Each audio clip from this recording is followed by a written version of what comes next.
अस्सलाम वालेकुम and welcome back to C programming course. आज की वीडियो में हम देखेंगे कि हम एरेज को फंक्शंस के साथ कैसे यूज़ करते हैं एज अ पैरामीटर। तो उसके लिए हम विजुअल स्टूडियो कोड में चलते हैं। गाइस, जो एरे होती है वो हम फंक्शन को एज अ पैरामीटर जो है वो पास करवा सकते हैं। जब हम एरे को फंक्शन को पास करते हैं तो जो पहले एलिमेंट का एड्रेस होता है एरे का, तो वो सिर्फ पास होता है फंक्शन के अंदर।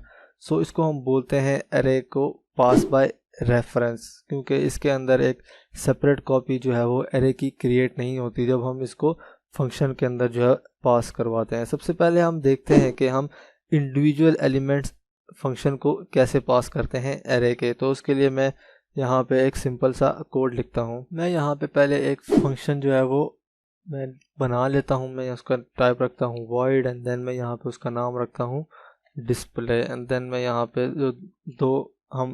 जो एरे के दो एलिमेंट हैं वो पास करवाएंगे। तो सबसे पहले मैं लिख लेता हूँ num1, एंड देन उसके बाद दूसरे वेरिएबल का नाम num2, एंड देन उसके बाद इसकी बॉडी के अंदर जो है वो हम नंबर जो है वो प्रिंट करवा लेते हैं सिंपली। तो मैं यहाँ पे प्रिंट एफ जो है वो यूज़ कर लेता हूँ। तो मैं जो सबसे पहले नंबर है वो प्रिंट करवा लेता हूँ। तो यहाँ पे मैं लिखता हूँ %d and then /n, and then उसके बाद जो पहला वेरिएबल नंबर हम पास कराएंगे वो प्रिंट करवाता हूँ। तो मैं यहाँ पे प्रिंट करवाता हूँ num1, एंड उसके बाद मैं इसी स्टेटमेंट को कॉपी कर लेता हूँ, एंड देन दूसरे नंबर के लिए मैं इसको यहाँ पे लिख लेता हूँ।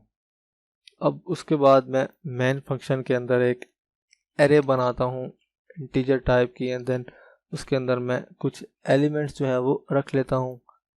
फॉर एग्जांपल मैं यहाँ पे कोई भी नंबर लिख लेता हूँ 2, then 5, and then 7, and then 6, and then उसके बाद मैं जो फंक्शन बनाया है मैं उसको जो है कॉल करवा के मैं कुछ एरे के जो इंडिविजुअल एलिमेंट्स हैं वो पास करवाता हूँ। तो उसके लिए मैं सबसे पहले फंक्शन का नाम लिखूंगा जो हमने ऊपर बनाया है, एंड देन उसके बाद ब्रैकेट्स के अंदर हमें दो वेरिएबल जो है वो पास करवाने हैं। तो उसके लिए सबसे पहले एरे का हम नाम लिखते हैं, जिस इंडेक्स की हमने वैल्यू जो है वो पास करवानी है वो लिखते हैं। तो मैं यहाँ पे पहले फर्स्ट इंडेक्स में जो वैल्यू होगी वो पास करवाता हूँ, एंड देन उसी तरह जो थर्ड इंडेक्स पे जो वैल्यू है वो पास करवाता हूँ। मतलब 5 और 6 जो है वो फंक्शन के अंदर जो है वो पास होंगे। अब इसको मैं यहाँ से रन करता हूँ तो हमें जो नंबर होंगे वो मिल जाएंगे। मतलब हमने 5 और 6 जो है वो एरे के अंदर जो है वो पास करवाया। तो इस तरह हम जो इंडिविजुअल एलिमेंट्स हैं वो हम फंक्शन को एज अ पैरामीटर जो है वो पास करवा सकते हैं एरे के जो एलिमेंट होते हैं वो।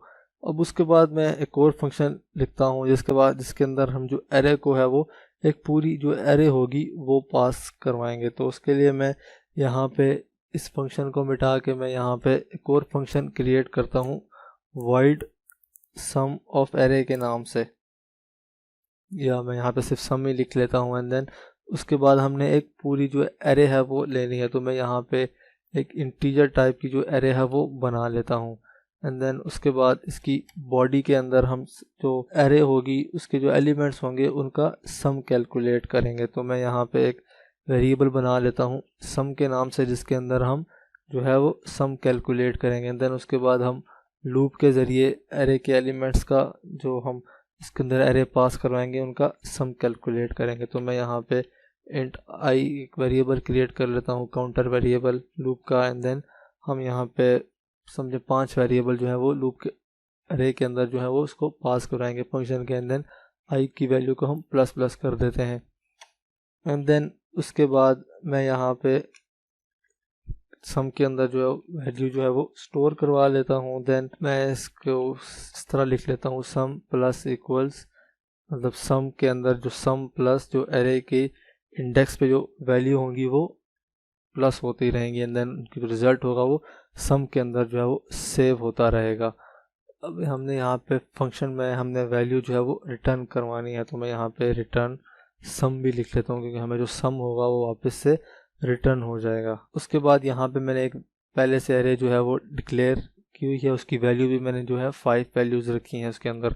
अब इसके बाद मैं एक यहाँ पे नया वेरिएबल जो है वो क्रिएट करते हैं, जिसके अंदर हमें जो सम रिटर्न होगा वो सेव करवाएंगे। तो मैं यहाँ रिज़ल्ट के नाम से एक वेरिएबल क्रिएट करके यहाँ पे फिर जो फंक्शन है उसको कॉल करता हूँ। तो मैं फंक्शन के अंदर हमने जो एरे बनाई है ARRR के नाम से मैं उसको पास करवा देता हूँ। सिर्फ हम एरे का जो नाम है वो लिखते हैं, क्योंकि जो एरे का नाम होता है वो एरे के पहले एलिमेंट को इंडिकेट करता है। तो जो एरे का पहला एलिमेंट का एड्रेस होगा वो फंक्शन के पास चला जाएगा, और जो फंक्शन होगा वो बाकी एलिमेंट्स को इसके एड्रेस के ज़रिए जो है वो उनको एक्सेस कर लेगा। सो अब यहाँ पे हमने इस एरे को जो है वो उसके अंदर पास करवा दिया फंक्शन की तरफ। मैं यहाँ पे उसका जो सम होगा वो मैं सिंपली यहाँ पे प्रिंट करवा लेता हूँ। जो हमें जो सम है वो रिज़ल्ट के अंदर स्टोर करवाया, तो मैं यहाँ पे %d लिख लेता हूँ पहले, एंड देन मैं यहाँ पे एक स्टेटमेंट भी लिख लेता हूँ, the sum is, and then यहाँ पे मैं